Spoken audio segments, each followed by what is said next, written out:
Continuing now with our top story. While the looting and arson may have ended in Ferguson for the moment, tensions are still very much in evidence and very close by. Just today, it was bedlam outside of City Hall in downtown St. Louis.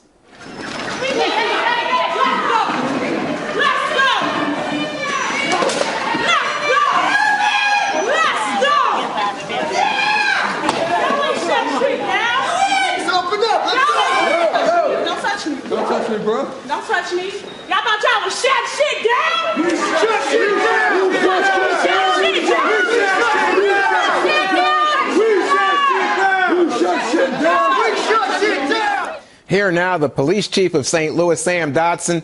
Chief, how are you going to keep a lid on things in your town? Well, and actually, we've done a good job. What you saw today was the only protest so far today. That group thought it was okay to march on City Hall. When we told them to stop, they tried to push their way in, force their way past the marshal. We made a couple of arrests and dispersed the crowd, and everybody has gone home. So things are calm right now in the city. Well, as I understand, they wanted to hold a mock trial. Is that right? Well, you really never know what their purposes are, but it was very clear after what we've seen this week.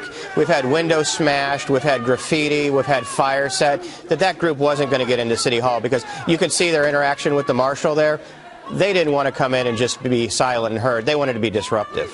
You know, Chief, there's so much politics, so much controversy, and we really appreciate your coming on the Factor tonight because you're part not only of the Unified Command and Chief of Police in St. Louis, but you're part of the leadership in town, so help us get some things straight.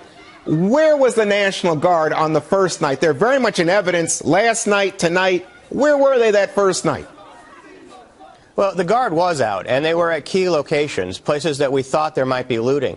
But as it was said earlier, just a few minutes ago, they were never intended to be the tip of the spear. So the law enforcement, police officers dressed like this, were the ones that were supposed to be interacting with the crowds.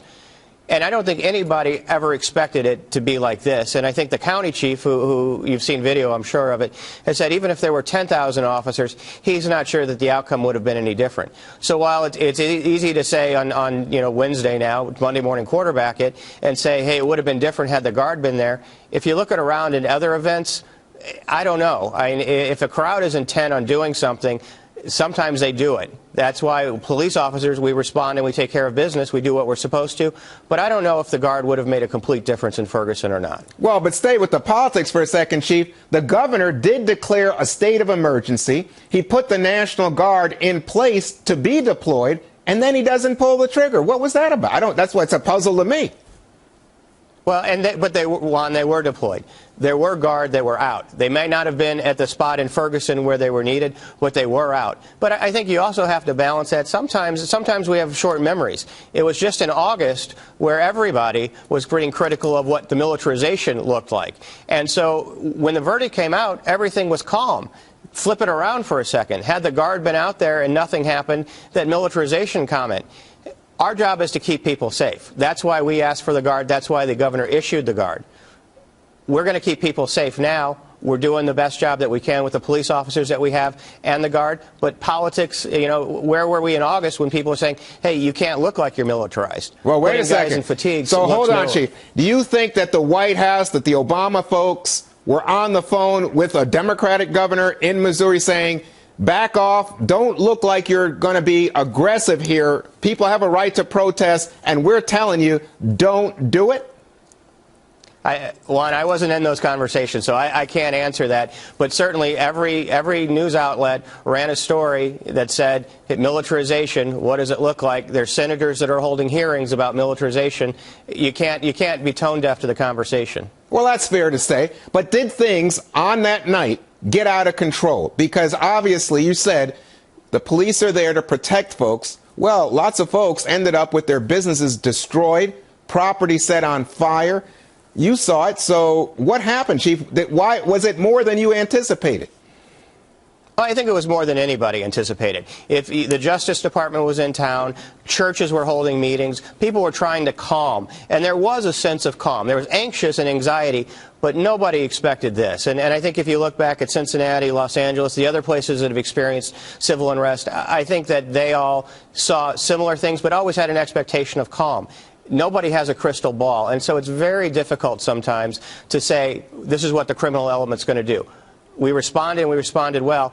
The thing that everybody has to remember, too, or people should remember, is that there was no serious injury because of any action of law enforcement or of the protesters that night. Even with lots of gunfire, and I was in Ferguson, I heard it. Even with the fires that were being set, lots of violence, still nobody was seriously injured. I just got a few seconds, Chief, but I want to know, most of the people arrested seem to have been from Ferguson. Any indication that people were coming from out of town attracted to the fight? I think the people that I've interacted with are from all over. So I've seen Ferguson, I've seen from the state, and I've seen from several states around the country. So there are people that are visiting St. Louis just because of this platform that's been created. They want to have their message heard.